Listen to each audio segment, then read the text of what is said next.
Are your periods irregular? You could have this syndrome and not even know it. Usually the script is simple: when you're sick, you feel crummy. You go to the doctor. A test reveals the issue at hand. But that's not the sitch with all health conditions. Case in point, polycystic ovarian syndrome, PCOS. While PCOS is classically associated with irregular cycles or missed periods, it's also easy to miss. Maybe you blame your crazy cycle on other factors. Or, because PCOS is categorized by a slew of signs and symptoms, and isn't diagnosed by one test, it might even go unnoticed. In fact, less than 50% of women with PCOS know they have it, according to the PCOS Foundation. But it's actually a fairly common ovulation issue. Between 5 and 10% of menstruating young women have it, says Mary Jane Minkin, MD, a clinical professor of obstetrics and gynecology at Yale University School of Medicine. Here's what you need to know about the disorder. There's a group of symptoms. Just like there's no one test to diagnose PCOS, there's no one symptom that signifies its presence. Irregular or absent periods can be a sign.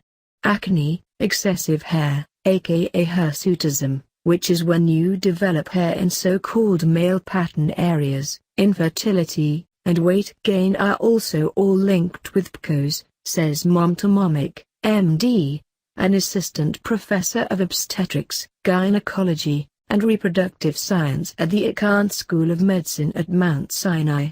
So are metabolic issues like high cholesterol, high blood pressure, and even diabetes. If any of this sounds familiar, check in with your gynecologist, suggests Minkin.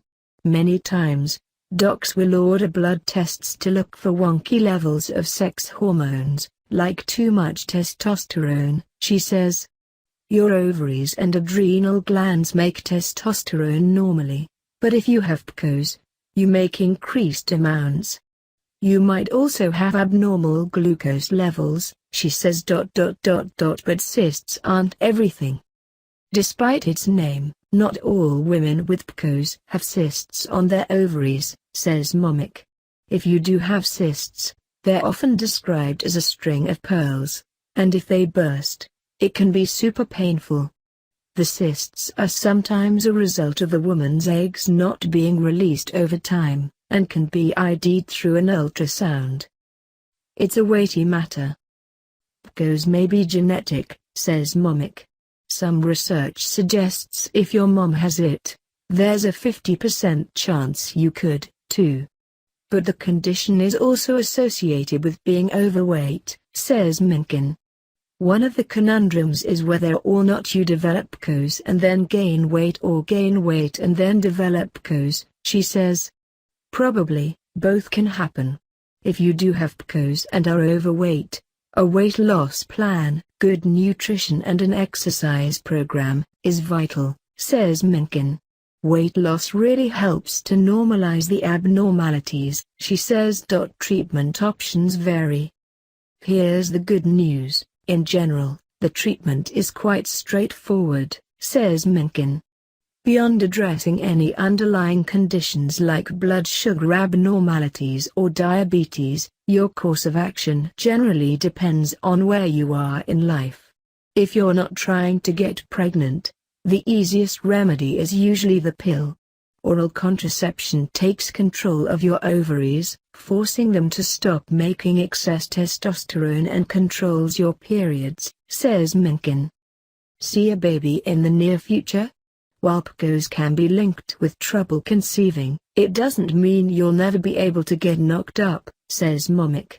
A gynecologist can start you on a medication called Clomid, which gets you ovulating. Success rates are quite high, says Minkin. Ultimately, everyone is different, and your obgyn can help you come up with the best plan for you based on your medical history and condition.